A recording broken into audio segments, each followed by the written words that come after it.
Thomas Alva Edison का नाम तो आपने कभी न कभी सुना ही होगा। चलिए, अगर याद नहीं आ रहा तो कोई बात नहीं, मैं आपको उनका थोड़ा सा परिचय करवा देता हूँ। थॉमस अल्वा एडिसन एक महान अमेरिकी आविष्कारक थे। उन्होंने 1000 से भी ज़्यादा आविष्कार किए हैं।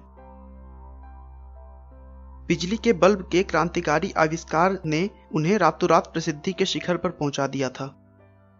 इसके अलावा एडिसन ने चलचित्र, टेलीग्राम, माइक्रोफोन जैसी बहुत सारी वस्तुएं बनाई हैं। सारी दुनिया ने उनकी प्रतिभा का लोहा माना है और इसी वजह से उन्हें जीनियस कहकर बुलाया जाता था। अब तो आप जान गए ना कि थॉमस अल्वा एडिसन कौन थे। चलिए अब बात करते हैं उस घटना की जिससे उनकी मां ने उन्हें एक वैज्ञानिक बना दिया।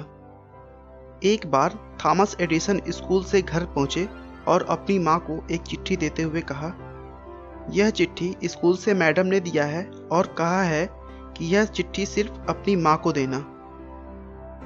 चिट्ठी खोलते ही एडिसन की मां की आंखों से आंसू टपकने लगे। एडिसन ने कहा कि रो क्यों रही हो, क्या लिखा है चिट्ठी में। मां ने उस चिट्ठी को जोर जोर से पढ़ना शुरू किया और कहा कि बेटा, इसमें लिखा है कि आपका बेटा बहुत ही समझदार है।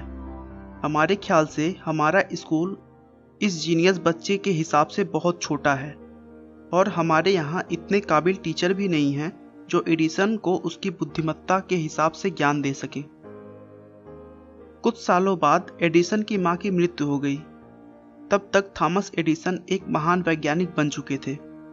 एक दिन थॉमस बक्से में पड़ी कुछ पुरानी चीजों को देख रहे थे, तभी उनके हाथ में वही टीचर की चिट्ठी लग गई जो बचपन में टीचर ने मां को देने के लिए कही थी। थॉमस ने वह चिट्ठी पढ़नी शुरू की तो वे हक्के बक्के रह गए, क्योंकि उस चिट्ठी में लिखा था, आपका बेटा दिमागी तौर पर बीमार है। हमारे टीचर उसे और नहीं पढ़ा सकते। हम उसे स्कूल से निकाल रहे हैं। कृपया उसे आप घर पे ही पढ़ाना शुरू कर दीजिए। इस चिट्ठी को पढ़ने के बाद एडिसन बहुत भावुक हुए और उन्होंने उसके बाद एक किताब में लिखी और उसमें जिक्र किया, थॉमस एडिसन एक मानसिक कमजोर बच्चा था जिसको उसकी मां ने एक महान वैज्ञानिक बना दिया।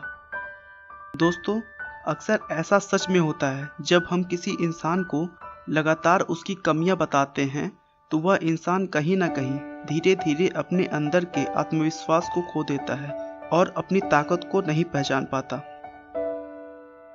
आपका बहुमूल्य समय देने के लिए बहुत बहुत धन्यवाद। इस वीडियो को लाइक करके आप हमारा मनोबल बढ़ा सकते हैं। मैं हर रोज एक नई मोटिवेशनल वीडियो के साथ आता हूं। दोस्तों, अगर आप हमारे वीडियो को मिस नहीं करना चाहते तो कृपया चैनल को सब्सक्राइब कर लें और आपको यह कहानी कैसी लगी हमें कमेंट करके ज़रूर बताएं। धन्यवाद।